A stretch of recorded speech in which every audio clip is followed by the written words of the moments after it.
Congress party చేసేది చిత్తశుద్ధి లేని శివపూజ లాంటిది. వాళ్ళకైతే చిత్తశుద్ధి లేదు, రాదు. రేవంత్ రెడ్డి గారి నాయకత్వంలో మాత్రం బీసీలకు న్యాయం ఎన్నటికీ జరగదు. ఇది వాస్తవం.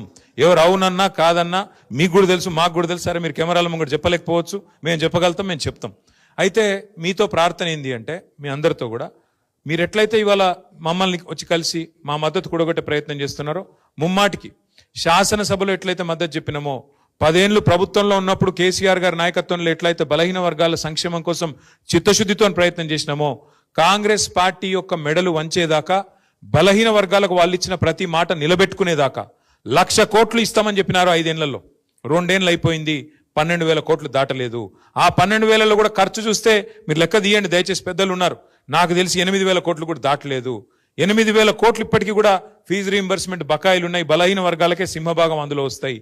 దాంతో పాటు కాంగ్రెస్ పార్టీ చెప్పింది 42% ఒక్కటే చెప్పలేదు, వాళ్ళు 1,00,000 కోట్లు ఒక్కటే చెప్పలేదు బడ్జెట్. వాళ్ళు చెప్పిన మాట సప్లాన్ తెస్తామన్నారు. దయచేసి మీరు ఈ మాట నేను అంటుంటే మీరు తప్పు పట్టొద్దు, తప్పు అనుకున్నా దయచేసి నేనైతే చెప్పాల్సి వస్తుంది. ఎందుకంటే ఇప్పుడు 42% రిజర్వేషన్ ఓన్లీ ఇక్కడ వాళ్ళు తెచ్చిన జీవో ఓన్లీ ఎలక్షన్ల కోసం తెచ్చినారు. ఏది? లోకల్ బాడీ ఎలక్షన్స్ కోసం. విద్యలో ఎక్కడ పోయింది మరి? ఉపాధిలో ఎక్కడ పోయింది? 42% కాంట్రాక్టులలో ఇస్తామన్నది ఎక్కడ పోయింది? దాని గురించి ఎందుకు మాట్లాడతలేం మనం? ఇప్పుడు 4 సర్పంచ్లు అయితేనో, 4 ఎంపీటీసీలు అయితేనో, 10 మంది జెడ్పీటీసీలు అయితేనో కాదు కదా. అల్టిమేట్గా 42% వాటా కాంట్రాక్టులలో ఎందుకు రావద్దు మరి? వాళ్ళే చెప్పిండ్రు కదా బీసీ డిక్లరేషన్లో. అది రావాలి అంటే కేవలం మనం ఓన్లీ రిజర్వేషన్ల గురించే మాట్లాడుతామంటే రిజర్వేషన్ అల్ల కూడా రావాలి కదా మరి. దయచేసి మీతో ప్రార్థన, దీన్ని విస్తరించి డిక్లరేషన్లో చెప్పిన ప్రతి మాట, 1,00,000 కోట్ల బడ్జెట్ అయితేనేమి, సబ్ ప్లాన్ అయితేనేమి, 42% వాటా ఇస్తామన్న మాట అయితేనేమి, వాళ్ళ చేతిలో ఉన్నాయేమో ఇయ్యరట, వాళ్ళ చేతుల్లోనే ఇస్తలేరు. అది మనం అడుగుతలేం. 42% ఇవాళ కాంట్రాక్ట్లలో వాటా ఇస్తా అంటే ఎవరు ఆపుతున్నారు? ప్రభుత్వం ఒక జీవోతో అయిపోదా? దానికైతే ఎక్కువ అడ్డం రాదు కదా, దానికైతే సీలింగ్ లేదు కదా, సుప్రీంకోర్టు లేదు కదా. దాని గురించి ఎందుకు మాట్లాడతలేం మరి? ఇవాళ రేవంత్ రెడ్డి గారి ప్రభుత్వం 2 ఏళ్ళు అయిపోయింది.